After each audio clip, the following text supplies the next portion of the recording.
mais sûrement, la réalité est en train de rattraper le rêve. La nation congolaise se porte mieux qu'il y a un an, beaucoup mieux qu'il y en a 15, et son état s'améliore chaque jour davantage.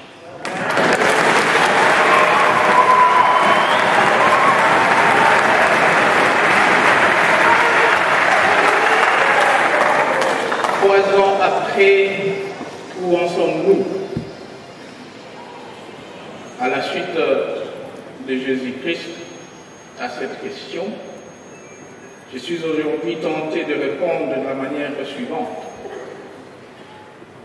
Si vous ne croyez pas à ma parole, croyez au moins à mes œuvres.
Ma conclusion du 6 décembre 2007 est plus que jamais d'actualité.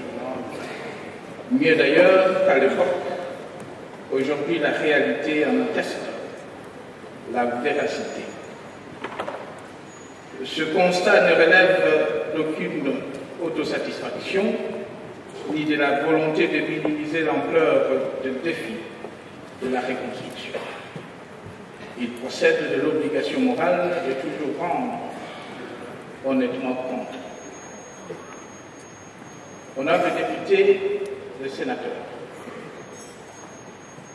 le pacte conclu avec le peuple congolais à l'occasion des dernières élections présidentielles nous imposait 5 objectifs majeurs. 1. Le rétablissement et la consolidation de la paix. 2. La réhabilitation de l'État dans ses prérogatives régaliennes. 3. L'amélioration de la gouvernance politique, économique et sociale. 4. La relance économique. Et 5. La reconstruction du pays. Sur le plan sécuritaire, il y a lieu de reconnaître que quelques foyers de tension résiduelle persistent encore, ça et là, du fait de la présence de groupes armés étrangers, FDLR et ADF-NAD.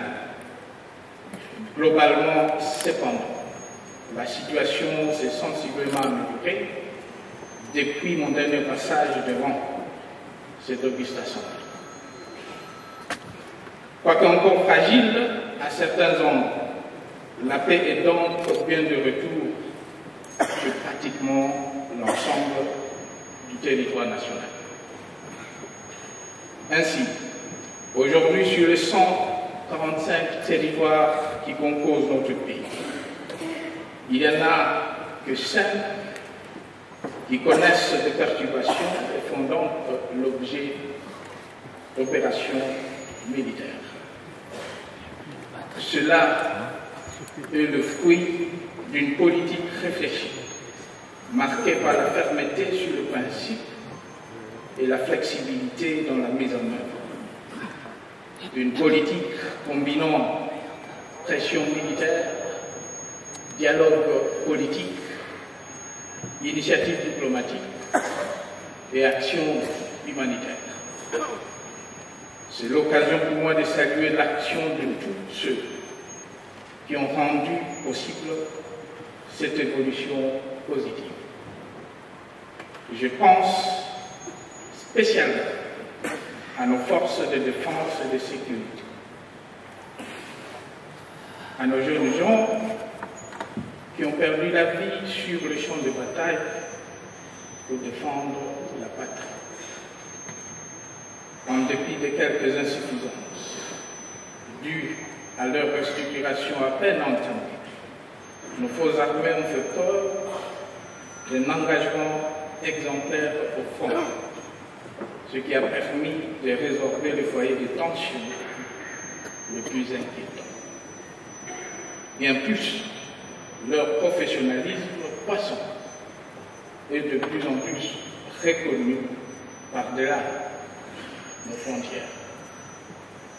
La prestation des éléments des forces armées de la République démocratique du Congo, qui, dans le cadre de la certification de la brigade en attente de l'Union africaine en Afrique centrale, ont participé aux manœuvres Panza en Angola, sous la coordination de la CEAC, a ainsi été fort apprécié par les organisateurs. Et cela expliquant peut-être ceci, c'est un officier général de notre armée que la CEAC a confié depuis bientôt 6 mois et pour un an le commandement de la force multinationale qu'il a déployée en République centrafricaine pour aider ce pays frère à assurer sa sécurité et celle des prochaines élections générales.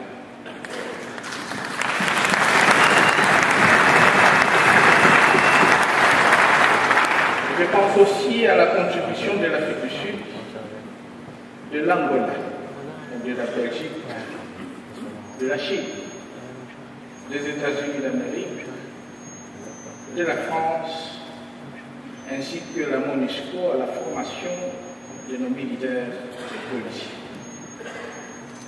Le défi devant nous dorénavant est celui de la consolidation de la paix et la stabilisation de la région. La réponse à y apporter exige des actions complémentaires suivantes. L'accélération de la réforme du secteur de sécurité déjà engagée, l'adoption de la loi sur la défense et celle sur la police, un recours plus accru aux forces de maintien de l'ordre public plutôt qu'aux éléments de force armées, la création des opportunités